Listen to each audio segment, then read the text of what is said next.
हम अपनों को सलाह नहीं दे पाते, राजनेता प्रजा को सही दिशा नहीं दिखाते। ये सब बातें मोह से उत्पन्न होती है।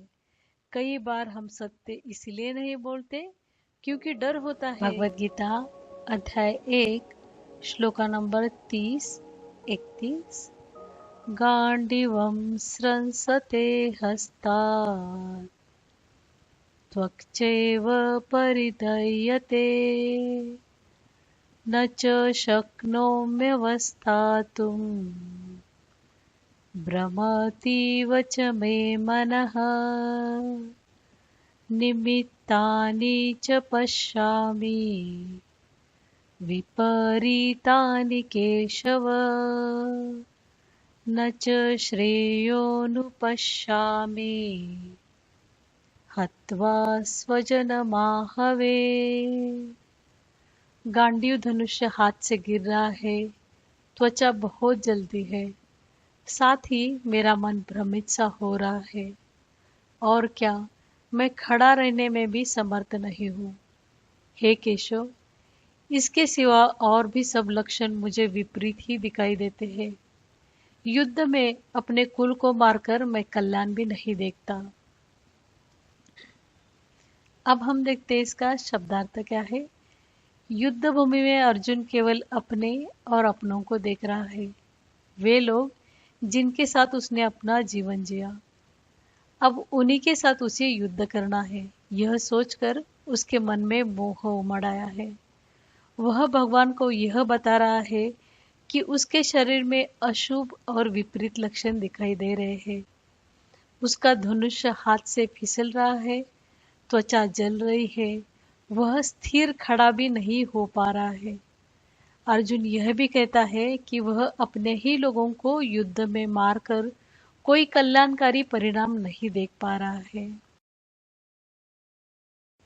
अब हम देखते हैं इसका गूढ़ार्थ क्या है। अर्जुन इससे पहले बहुत युद्ध कर चुका है और अनेकों शत्रुओं को मार चुका है।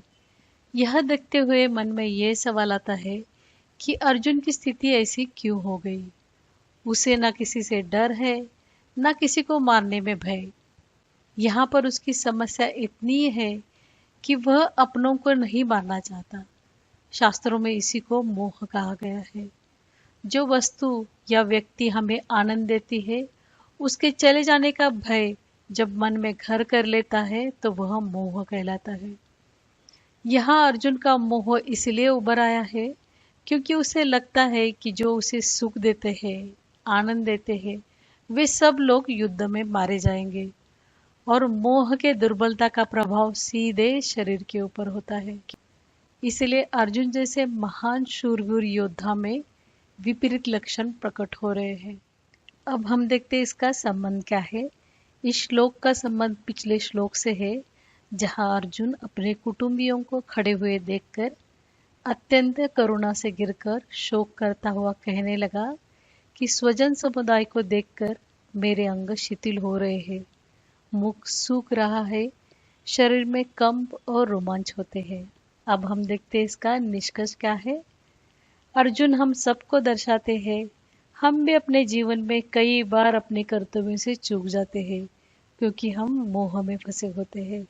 जैसे माता अपने बच्चे के गलत व्यवहार पे डांट नहीं सकती, हम अपनों को सलाह नहीं दे पाते, राजनेता प्रजा को सही दिशा नहीं दिखाते। ये सब बातें मोह से उत्पन्न होती है। कई बार हम सत्य इसलिए नहीं बोलते क्योंकि डर होता है कि सामने वाला हमसे दूर ना हो जाए, और यही है मोह जो हमें धर्म यानी कर्तव्य कर्म से दूर कर देता है। को ये वीडियो पसंद आया हो तो लाइक करें, शेयर करें और चैनल को सब्सक्राइब करें ताकि अगले जो श्लोक है आपसे मिस ना हो। Thank you.